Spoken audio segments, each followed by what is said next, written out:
नमस्कार, स्वागत है आप सभी को आपके अपने चैनल प्रजापति हेल्थ केयर में।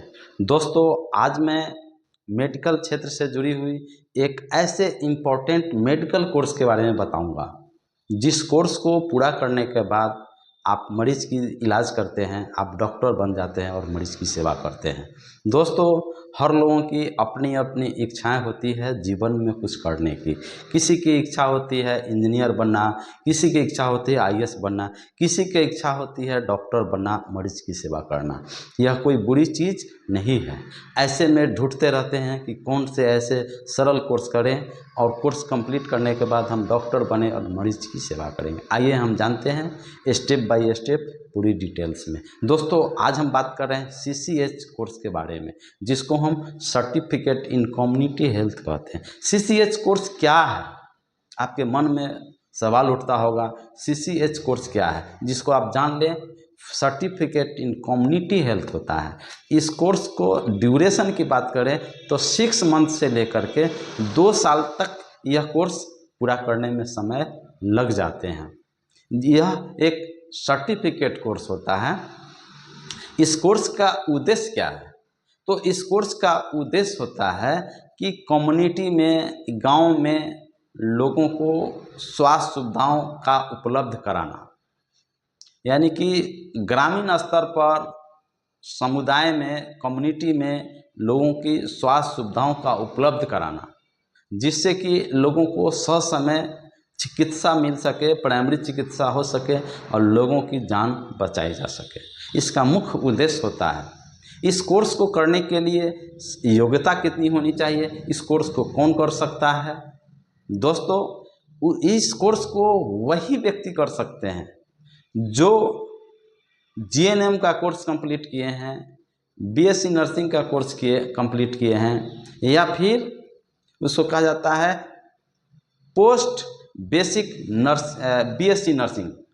3 ऐसे कोर्स हैं जो कि आपने पूरा किया है तो आप सीसीएच कोर्स को पूरा करके आप सीएचओ बन सकते हैं, कम्युनिटी हेल्थ ऑफिसर आप बन सकते हैं। इस कोर्स को करने के लिए एज कितनी होनी चाहिए, उम्र कितनी होनी चाहिए?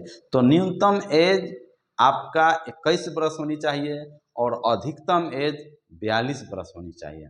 इस कोर्स को आप सोचते होंगे कि कहाँ से करें, कहाँ यह कोर्स कराया जाता है। तो मैं आपको बता दूं कि नंबर 1 है कि इग्नू से आप कर सकते हैं। इग्नू का मतलब होता है Indira Gandhi national open university, जहां से इस कोर्स को कर सकते हैं। और दूसरा है कि प्राइवेट इंस्टीट्यूट से भी यह कोर्स कराए जाते हैं। और तीसरा है एनएचएम, नेशनल हेल्थ मिशन के तहत स्टेट हेल्थ डिपार्टमेंट से भी यह कोर्स कराए जाते हैं। स्टेट हेल्थ डिपार्टमेंट से अगर आप कोर्स करते हैं तो आपको फ्री में यह कोर्स कराए जाते हैं और ऊपर से आपको फ़ायदे मिलते हैं स्टाइपेंड के रूप में, जो 10,000 से लेके 25,000 तक पर मंथ दिए जाते हैं। दोस्तों, अक्सरहा लोग मैक्सिमम पर्सन इग्नू से ही यह कोर्स करते हैं, ठीक है।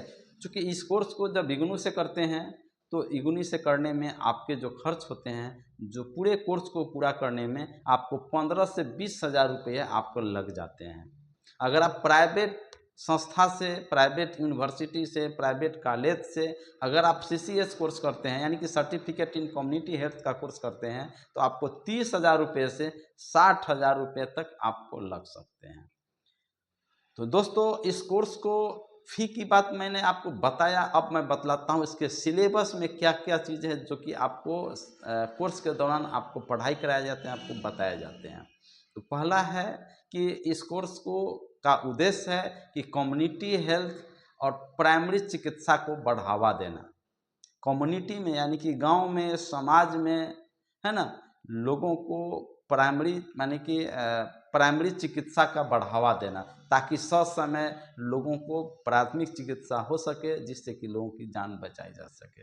आप सभी लोग वाकिफ़ है कि फर्स्ट एड एक ऐसा प्रोसेस है जो गंभीर से गंभीर बीमारियों में अगर फर्स्ट ऐड कर दिया जाए तो उसकी जान बचाई जा सके, चाहे वो सड़क दुर्घटना हो, या फिर कट पट जाता हो, या फिर हाई फीवर हो, या फिर हाइपर एसिडिटी हो।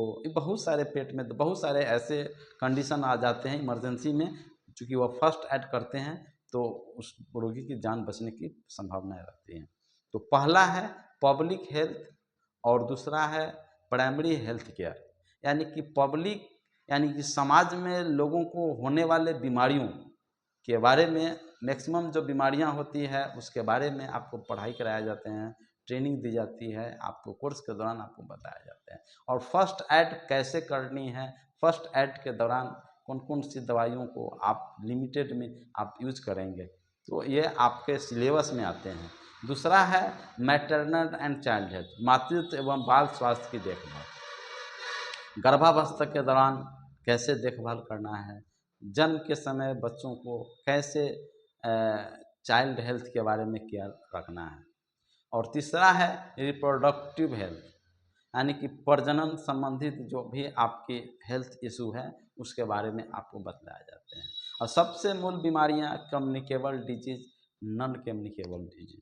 कम्युनिकेबल डिजीज यानी कि संक्रामक रोग वह रोग होता है जो कि फैलने वाला रोग होता है, एक व्यक्ति से दूसरे व्यक्ति में, दूसरे से तीसरे व्यक्ति में, तीसरे से चौथे व्यक्ति में आपसी संपर्क करने से, गले मिलने से, है ना, हाथ मिलाने से, है ना, खांसने से, छींकने से, उल्टी होने से, बहुत सारे ऐसे माध्यम हैं जिस वजह से वह बीमारी पटता है और होता है। जैसे कि टीबी हो गया, दम्मा हो गया, है ना, और भी कई एक संक्रामक रोग है जो कि होता है, चूँकि यह फैलने वाला बीमारी होता है। तो उसके बारे में आपको सिलेबस में आपको पढ़ाई कराए जाते हैं। और पाँचवा है नॉन कम्युनिकेबल डिजीज, जो कि असंक्रामक रोग होता है। असंक्रामक रोग वह रोग जो अगर आपको है तो दूसरे को नहीं होता है, यानी ये फैलने वाला बीमारी नहीं होता है ना। संसार में हजारों लाखों किस्म की बीमारियां हैं, लेकिन सभी बीमारियों को दो कैटेगरी में बांटा गया है, जो कि पहला है कम्युनिकेबल और दूसरा नॉन कम्युनिकेबल है। यानी कि और कौन बीमारियां हैं, आप सोचते होंगे कौन बीमारियां जो फैलता नहीं है, तो नंबर 1 है डायबिटीज़। डायबिटीज़ बीमारियां एक व्यक्ति से दूसरे व्यक्ति में फैलता नहीं है। हाँ, यह बात सही है कि जेनेटिक होता है, वंशानुगत होता है, जो पीढ़ी दर चलता है, लेकिन पटता नहीं है। दूसरा हो गया हाइपरटेंशन, चौथा हो गया थायराइड, अर्थराइटिस, है ना, के अलावा कैंसर।